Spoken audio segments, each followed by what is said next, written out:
wabarakatuh. Salam sejahtera untuk kita semua. Perkenalkan, nama saya Liza Andriani, SSIT MKEP. Saya merupakan dosen tetap di program studi D3 Kebidanan Fakultas Kesehatan Universitas Muhammadiyah Sumatera Barat. Adapun kualifikasi pendidikan saya merupakan lulusan D3 Kebidanan Stikes Dharma Lanbo Padang pada tahun 2009. Kemudian S1 Bidang Pendidik di Poltekkes Kemenkes RI Padang pada tahun 2013 dan selanjutnya Magister Kebidanan di Universitas Andalas Padang pada tahun 2018. Spesialisasi pendidikan saya adalah saya mengajar di mata kuliah Asuhan Kebidanan dalam Kehamilan yang sesuai dengan latar belakang pendidikan saya, yaitu Magister Kebidanan. Adapun mata kuliah Asuhan Kebidanan dalam Kehamilan ini memiliki bobot 5 SKS yang terdiri dari 2 teori, 2 praktek, dan 1 klinik, di mana ditempatkan pada semester 3. Berikut deskripsi mata kuliah Asuhan Kebidanan dalam Kehamilan, di mana mata kuliah ini memberikan kemampuan kepada peserta didik untuk mengaplikasikan asuhan kebidanan pada ibu hamil normal yang service excellent dengan memperhatikan norma agama, sosial, budaya, etika hukum dan perundang-undangan yang didasari pada pengetahuan, sikap, dan keterampilan serta hasil evidence base dalam praktek antenatal yang menggunakan manajemen FANE atau manajemen kebidanan serta berfokus pada upaya promotif dan preventif. Dalam hal ini, bidan memberikan asuhan kehamilan yang berdasarkan kebutuhan ibu hamil dan sesuai dengan perkembangannya, serta melakukan deteksi dini dalam komplikasi kehamilan dan pendokumentasiannya. Capaian pembelajaran pada mata kuliah ini yang pertama adalah menunjukkan sikap bertanggung jawab atas pekerjaannya dalam memberikan pelayanan dan asuhan kebidanan sebagai ahli media kebidanan. Kemudian yang kedua, menguasai pengetahuan tentang konsep anatomi, fisiologi tubuh manusia, dan biologi reproduksi, serta berkaitan dengan konsepsi, kesehatan reproduksi, dan perkembangan manusia, sehingga dapat melakukan asuhan kebidanan di tatanan pelayanan kesehatan.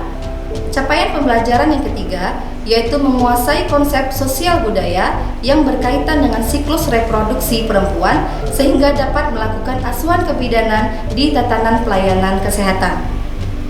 Yang kelima, menguasai konsep al-Islam kemuhammadiyahan dalam melakukan praktek kebidanan sehingga dapat menerapkan asuhan kebidanan di tatanan pelayanan kesehatan.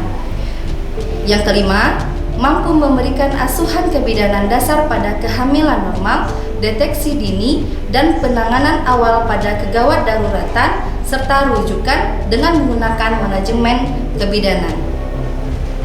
Adapun media pembelajaran yang saya gunakan yaitu menggunakan 2 metode atau 2 media, yaitu perangkat lunak yang terdiri dari PowerPoint yang digunakan pada saat pembelajaran dan juga menggunakan video atau audio visual. Kemudian media berikutnya yaitu dengan menggunakan perangkat keras, yaitu dengan menggunakan laptop, infocus, dan menggunakan pantom pada saat praktik di laboratorium. Adapun materi pembahasan dalam mata kuliah Asuhan Kebidanan dalam Kehamilan ini terdiri dari, pada pertemuan pertama kita membahas mengenai anatomi dan fisiologi organ reproduksi wanita. Pada pertemuan yang kedua, kita membahas mengenai proses terjadinya kehamilan dan perubahan fisiologi pada ibu hamil. Pada pertemuan yang ketiga, mengenai asuhan kehamilan sesuai dengan kebutuhan ibu. Pertemuan yang keempat, tentang diagnosa kehamilan. Pertemuan yang kelima adalah faktor terjadinya kehamilan. Pada pertemuan ke-6 dan ke-7, membahas mengenai kebutuhan dasar ibu hamil pada tahap perkembangannya.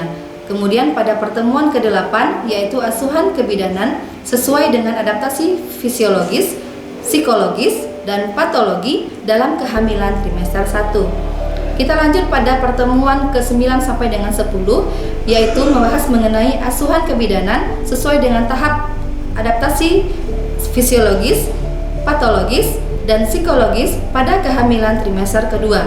Kemudian dilanjutkan pada pertemuan 11 sampai dengan 13 yaitu asuhan kebidanan pada adaptasi fisiologis, patologis, dan psikologis pada kehamilan trimester 3. Kemudian dilanjutkan pada pertemuan ke-14, yaitu pendokumentasian asuhan kebidanan pada kehamilan dalam bentuk manajemen Varney dan SOAP. Dilanjutkan dengan persiapan rujukan pada kasus kegawat daruratan dan tanggap bencana. Adapun di sini metode pembelajaran yang saya lakukan dengan menggunakan metode DIE. Yang pertama yaitu delivery. Pada metode pembelajaran delivery ini, saya menggunakan metode active learning, kemudian menggunakan metode small group discussion, setelah itu studi kasus atau dengan problem based learning, kemudian melakukan praktikum di laboratorium. Pada metode pembelajaran studi kasus, yaitu problem based learning, kita biasanya menggunakan aspek atau melihat kasus-kasus yang terjadi di lapangan sehingga mahasiswa mengetahui isu-isu terkini atau kejadian-kejadian yang terjadi pada ibu hamil di lapangan. Setelah mereka menemukan masalah yang didapatkan pada lapangan tersebut, kita akan melakukan diskusi atau pembahasan serta pemecahan masalah di dalam kelas, sehingga di sini sangat membantu dan membentuk bagaimana analisa seorang mahasiswa dalam menemukan kasus asuhan kebidanan dalam kehamilan. Sehingga dalam metode ini saya yakin mahasiswa mampu memahami kasus tersebut yang diberikan melalui tugas setiap minggunya. Metode yang kedua yaitu interaction, di mana bagaimana metode yang saya lakukan ini dalam hal berinteraksi dengan mahasiswa. Di antaranya yaitu memotivasi mahasiswa di dalam kelas agar aktif dalam memahami dan menganalisa isu-isu terkini kasus kebidanan, peran dan tanggung jawabnya sebagai bidan, dan memberikan pelayanan kebidanan yang komprehensif dan berkelanjutan sehingga terjadi komunikasi dua arah. Metode interaksi yang kedua, saya menggunakan media WhatsApp, di mana di sini antara dosen, yaitu saya sendiri dengan mahasiswa, selalu melakukan komunikasi dalam hal berdiskusi sesuai dengan isu-isu terkini dalam mata kuliah asuhan kebidanan dalam kehamilan dan dalam pembaharuan evidence base. Yang ketiga, memberikan kesempatan seluas-luasnya kepada mahasiswa selama melakukan praktik di laboratorium, baik secara mandiri maupun terbimbing dalam melakukan pemeriksaan kehamilan dan laboratorium. Metode pembelajaran yang ketiga yaitu assessment, di mana sebelum saya memulai perkuliahan pada awal pertemuan, saya melakukan kontrak perkuliahan dengan mahasiswa. Di kontrak perkuliahan ini, saya menjelaskan kepada mahasiswa mengenai sistem pembelajaran dan penilaian agar mahasiswa mengetahui hak dan kewajibannya selama mengikuti pembelajaran dengan saya. Di sini saya memberikan penegasan kepada mahasiswa bahwasanya kehadiran minimal yaitu 75% dalam 16 kali pertemuan perkuliahan dengan tatap muka, baik itu teori maupun praktik di laboratorium, sebagai syarat pada mereka untuk mengikuti ujian tengah semester sampai nanti akhirnya yaitu ujian akhir semester. Adapun evaluasi penilaian yang saya berikan kepada pembelajaran ini adalah di mana sikap memiliki bobot 10%, kemudian tugas mandiri, tugas terstruktur, presentasi, kuis dan kehadiran dengan bobot 30%, setelah itu UTS 30%, ujian akhir semester 30%, dan akhirnya nanti pada mata kuliah ini dalam 16 kali pertemuan total akhir yang didapatkan oleh mahasiswa dengan bobot 50% di praktek lapangan, kemudian 50% teori di lingkungan kampus. Saat ini program studi D3 Kebidanan Fakultas Kesehatan Universitas Muhammadiyah Sumatera Barat sudah menggunakan sistem online. Di antaranya yang pertama yaitu SIA atau yang disebut dengan Sistem Informasi Akademik, di mana SIA ini dapat diakses oleh seluruh dosen tetap dan dosen yang ada di lingkungan Prodi D3 Kebidanan serta juga mahasiswa. Di dalam SIA ini, dosen secara mandiri dapat menginput diantaranya kehadiran, kemudian presensi kehadiran, setelah itu bahan ajar, kemudian tugas, bimbingan PA, dan nilai. Kemudian sistem online lainnya yang sudah kami lakukan yaitu LMS atau Learning Management System yang dilakukan oleh dosen tetap dalam melakukan pembelajaran secara daring atau online. Berikut cuplikan video pembelajaran yang saya lakukan di dalam kelas atau yang dilakukan secara tatap muka pada mahasiswa semester ganjil semester 3 pada mata kuliah Asuhan Kebidanan dalam Kehamilan. Oleh karena itu, selamat menyaksikan. Assalamualaikum warahmatullahi wabarakatuh. Waalaikumsalam warahmatullahi wabarakatuh. Selamat siang Anda semua. Siang, Bu. Salam sejahtera untuk kita semua. Pertemuan kali ini untuk mata kuliah Asuhan Kebidanan Kehamilan dengan saya Ibu Liza Andriani SSI TMCAP bersama Nanda untuk pertemuan kali ini untuk melanjutkan pertemuan yang sebelumnya. Jadi hari ini adalah pertemuan kita yang kedua. Oke. Sebelum kita mulai perkuliahan hari ini, marilah kita berdoa menurut agama dan kepercayaan kita masing-masing. Berdoa dimulai. Doa selesai. Baik, sebelum pertemuan kita mulai perkuliahan kita hari ini, saya ambil absen dulu ya. Baik, Bu. Azerinata Fenzerina Zalutu, Hadir, Bu. Putri Yulastari, Hadir, Bu. Lilit Amelita, Hadir, Bu. Elvira Wita, Hadir, Bu. Rizka Wulandari, Hadir, Bu.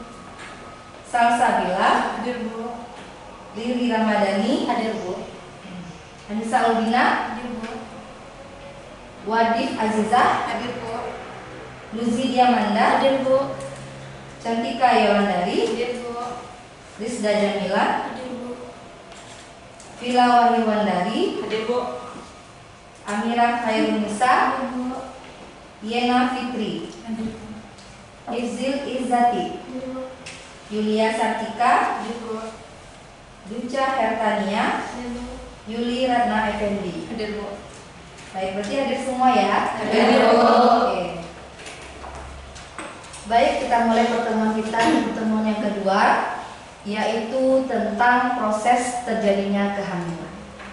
Proses terjadinya Kehamilan. Pada saat pertemuan pertama, masih ingat kita bahas tentang apa?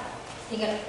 Tentang anatomi reproduksi ya, anatomi reproduksi wanita. Anatomi reproduksi wanita ada berapa macam? Ada dua, Bu. Ada dua. Siapa bisa menjelaskan dua macam itu? Oke, silakan Yuli. Eksternal dan internal, Bu.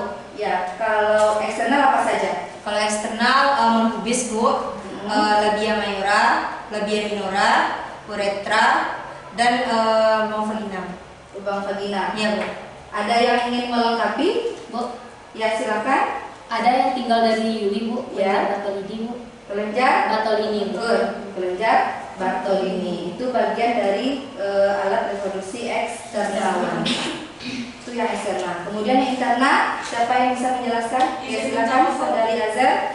Di bagian internal ada cervix, kemudian porsium, kemudian selanjutnya ada dinding uterus, tuba falopi, dan ovum. Good. Betul sekali.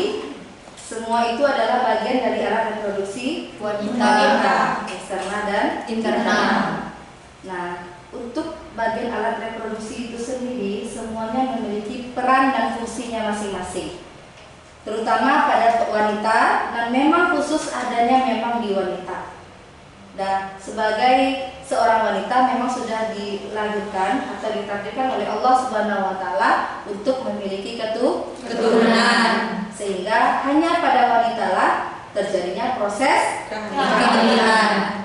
Oke, jadi bahasan kita pada saat ini adalah tentang proses terjadinya kehamilan. Anda lihat di sini gambar pada layar. Lihat, Bu. Apa yang Anda lihat? Ibu Gambar hamil. Ibu hamil, Bu. Ada ibu hamil. Ibu hamil yang sedang memang sangat bahagia ya. Dia bahagia sekali dengan kehamilannya. Kemudian siapa di sini? Ibu hamil Hamil, juga. hamil. Sedang Sedang ibu cermin. Sedang Bahagia.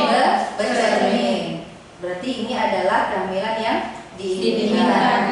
Nah, kita lihat di sini sehubungan dengan materi kita minggu lalu, saya jelaskan dulu terjadi manusia itu seperti apa, ya. Jadi dalam ayat Al-Qur'an surah Al-Mu'minun ayat 12-14 dijelaskan, dan sesungguhnya kami telah menciptakan manusia dari suatu saripati yang berasal dari tanah, kemudian kami jadikan saripati itu air mani yang disimpan dalam tempat yang kokoh, yaitu dalam sebuah rahim. Kalau dalam kesehatan namanya uterus. Itu dari bagian dari internal eksternal tadi. Internal.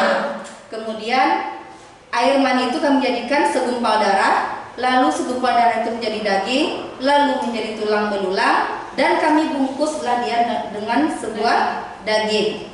Kemudian kami jadikan dia makhluk yang berbentuk lain, dan maha sucilah Allah pencipta yang paling baik. Maka terbentuklah Anda yang seperti ini. Sempurna. Oke, kita lihat di sini ada syarat untuk terjadinya kehamilan. Apa saja syarat untuk terjadinya kehamilan? Di sini ada ovum, ya. Ovum ini adalah sel telur.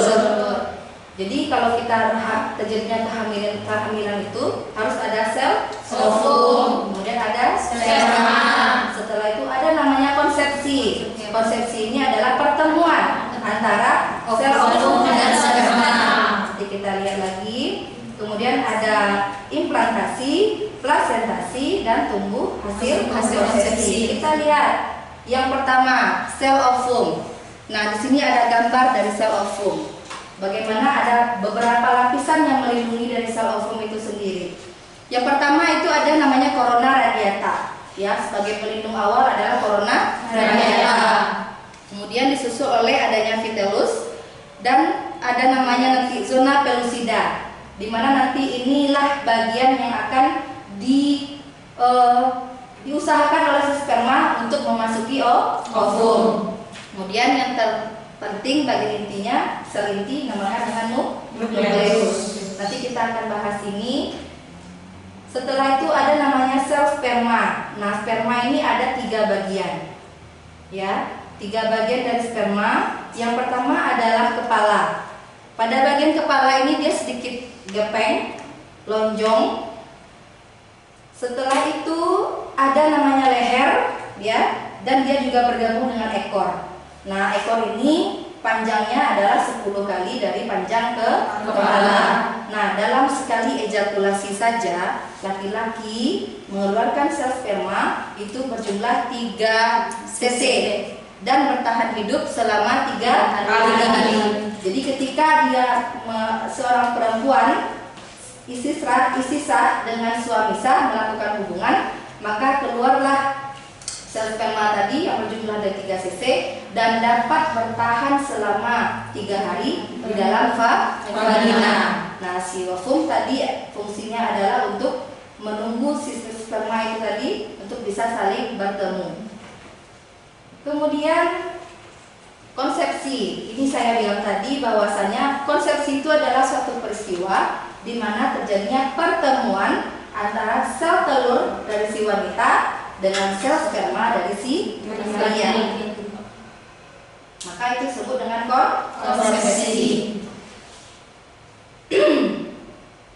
Kita lihat di sini pertumbuhan dan perkembangan embrio. Pada dasarnya pertemuan atau hasil konsepsi tadi itu dinamakan dengan pembuahan yang kita namakan dengan fertilisasi. Hasil fertilisasi ini akan berkembang menjadi zigot. Ya, nah zigot ini akan melakukan pembelahan diri untuk semakin banyak, dan itu juga ada yang dinamakan dengan morula, kemudian dengan blastula. Kalau dia bertambah banyak, jadi awal itu adalah zigot. Hasil konsepsi tadi dia membelah, kemudian dia membelah lagi menjadi morula, dan kemudian dia akan membelah diri lagi untuk menjadi blastula. Ya, jadi dia akan saling membelah untuk bertambah banyak. Nah, pada akhirnya Ini yang terjadi di dalam proses terjadinya kehamilan, di mana proses akhir tadi si blastula tadi akan melakukan penanaman atau menempel di dalam dinding rahim. Bagian apa kemarin? Endometrium. Bisa ngacung bagian apa? Ngacung silakan. Endometrium. Good. Bagian endometrium. Nah, disitulah terjadi perkembangan dan pertumbuhan dari janin. Nah, mungkin barangkali seperti ini gambarnya. Anda kemarin sudah mengenal dengan materi ini, terkhusus pada reproduksi interna. Di sini ada uterus, kemudian ada tuba fallopi. Nah, ini dia. Kemudian di sini ada juga fimbriae, ada sel telur, ovum dan ovarium. Sampai di sini ada pertanyaan? Bu, izin bertanya, Bu. Ya, silakan. Apa perbedaan ovum dengan ovarium? Bagus sekali. Pertanyaan temannya adalah apa perbedaan antara ovum dengan ovarium? Nah, sebelum saya jawab, siapa yang bisa menjelaskan? Siapa yang bisa untuk menyatakan apa perbedaan ovum dan apa perbedaan dari ovarium? Silakan. Oke, Wadid. Kalau ovum itu tuh sel telurnya, Bu. Sedangkan ovarium itu tuh tempat berkembangnya, Bu. Berkembangnya sel telur, Bu. Bagus sekali. Ya. Bagus sekali. Jadi ovum itu adalah sel telur. Tapi kalau ovarium adalah tempat berkembangnya sel telur. Berarti artinya cangkang dari ovum. Paham, Lili? Oke. Kita lanjut. Lanjut, Ya, Bu. Nah, proses kehamilan berikutnya, syarat terjadi kehamilan berikutnya adalah nidasi. Ya, nidasi yaitu proses tertanamnya hasil konsepsi. Di mana tadi tertanamnya? Di endometrium. Yang terjadi kira-kira 6 hari sampai 15 hari. Di mana dia tertanam? Pada bagian endometrium, khususnya di bagian fundus uteri. Ya, fundus uteri. Oke, berikut ada bagian selaput janin yang dapat saudara lihat di sini. Untuk proses kehamilan berikutnya, yaitu proses plasenta, yaitu tempat di mana sumber makanan, oksigen, nutrisinya, pokoknya proses kehidupan dari janin berasal dari plasenta. Nah, plasenta ini disebut dengan bagian maternal, ya. Maternal. Di sini plasenta ada terdapat beberapa bagian lapisan. Yang pertama itu dinamakan dengan desidua. Setelah itu lapisan berikutnya yaitu korion, amnion. Setelah itu terdapat plasenta yang menempel pada endometrium. Jadi dia bersama-sama di dalam uterus untuk mendampingi si janin. Jadi di dalam uterus itu banyak ada beberapa kejadian di situ. Ada janinnya, kemudian ada plasentanya, dan dilindungi oleh serat pada ketuban. Itu yang dinamakan dengan amnion. Oke. Untuk ukuran plasenta, dia berbentuk oval atau bundar. Kira-kira dia berukuran 15 sampai 20 cm. Ya. Dia tebal, kira-kira 2 sampai 3 cm tebalnya. Jadi masing-masingnya punya beragam ukurannya ya, tergantung pada ibu dan perkembangannya. Dan itu terjadi lengkapnya kira-kira pada usia kehamilan 16 minggu. Kalau 16 minggu berapa bulan? 14 bulan. Nah, berikut adalah tumbuh kembang fetus. Nah, ini juga termasuk di dalam nanti di pertemuan kita selanjutnya, yaitu bagaimana fetus itu atau si janin itu melakukan tumbuh dan berkembang di dalam uterus. Ya, dimulai dari apa tadi? Prosesnya yang pertama adalah zigot. Kemudian dia langsung nanti tumbuh dan berkembang menjadi janin. Nah, proses dari tumbuh kembang fetus dimulai dari embriogenesis. Kemudian sampai dengan usia kehamilan 36 minggu. Ini dia. Kira-kira perkembangannya seperti ini. Nah, sampai nanti dia akan dewasa. Ini baru gambar yang akan saya sajikan kepada Ananda karena ini termasuk dalam materi kita untuk pertemuan berikutnya, yaitu mengenai tumbuh kembang janin. Oke? Ya, Bu. Sampai di sini ada pertanyaan? Cukup? Cukup. Oke. Karena materi kita sudah cukup sampai di sini, mungkin saya minta beberapa orang untuk menyampaikan kesimpulan. Coba siapa yang bisa menjawab? Apa syarat terjadinya kehamilan? Bisa menjawab, Bu. Oke, silakan Putri. Yang pertama yaitu syarat terjadinya kehamilan adanya sel Pertama, ovum yang yes. bisa disebut sel telur. Betul. Yang kedua yaitu adanya sel sperma. Ya. Yang ketiga yaitu terjadinya konsepsi. Betul. Yang keempat terjadinya implantasi. Ya. Yang kelima yaitu adanya plasentasi. Ya. Yang keenam yaitu ada terjadinya pertumbuhan dan perkembangan janin. Betul. Betul? Betul. Betul sekali. Yang kedua, siapa bisa untuk menyebutkan proses terjadinya perkembangan embrio? Oke, silakan Nisa. Jadi proses perkembangan embrio yaitu ovum dan sperma bertemu, Ya. lalu terbentuklah zigot, zigot membelah diri menjadi morula, kemudian morula membelah diri menjadi gastrula. Ya.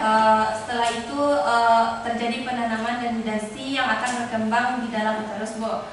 Nah, setelah itu akan terbentuk blastosit yang akan berkembang menjadi janin. Betul? Betul sekali. Terakhir, saya minta salah satu dari Ananda untuk menyimpulkan apa yang sudah Ananda dapatkan terhadap materi hari ini. Silakan. Oke, silakan. Kehamilan dapat terjadi akibat dari pertemuan antara sel sperma dan sel ovum yang disebut dengan hasil konsepsi, dan hasil konsepsi akan membelah diri menjadi banyak bagian yang bernidasi dan berimplantasi di dalam uterus, dan hasil dan kemudian akan berkembang menjadi janin, dan janin setiap minggunya akan tumbuh dan berkembang sesuai dengan usia kandungan. Betul, betul sekali. Jadi kesimpulan materi kita adalah proses terjadinya konsepsi merupakan proses terjadinya pertemuan antara sel sperma dengan sel ovum yang terjadi di dalam endometrium. Kemudian dia akan mengalami perkembangan dimulai dari zigot sampai nanti menjadi janin. Dan nanti janin akan mengalami pertumbuhan dan perkembangan setiap minggunya sesuai dengan usia. Baik, untuk hari ini terima kasih atas pertemuannya. Semoga materi yang saya sajikan dapat bermanfaat untuk Ananda semua, dapat dipahami. Kemudian untuk evaluasi pertemuan kita hari ini, saya memberikan tugas kepada Ananda untuk membuat sebuah resume masing-masing pribadi terhadap materi yang sudah kita pelajari hari ini. Karena ini bersifat hanya poin-poin saja. Untuk kelanjutan, jika ada yang kurang jelas, silakan Anda untuk membaca beberapa sumber buku, kemudian ada jurnal penelitian dan dari riset-riset penelitian orang lain. Oke, Ya, Bu. Baik, untuk hari ini terima kasih. Banyak maaf, saya akhiri. Assalamualaikum warahmatullahi wabarakatuh. Waalaikumsalam warahmatullahi wabarakatuh. Terima kasih, Bu. Ya, sama-sama. Demikian cuplikan video pembelajaran dari saya pada mata kuliah Asuhan Kebidanan dalam Kehamilan yang dilakukan secara tatap muka kepada mahasiswa Prodi D3 Kebidanan Fakultas Kesehatan Universitas Muhammadiyah Sumatera Barat. Sekian dan terima kasih. Salam sehat untuk kita semua. Assalamualaikum warahmatullahi wabarakatuh.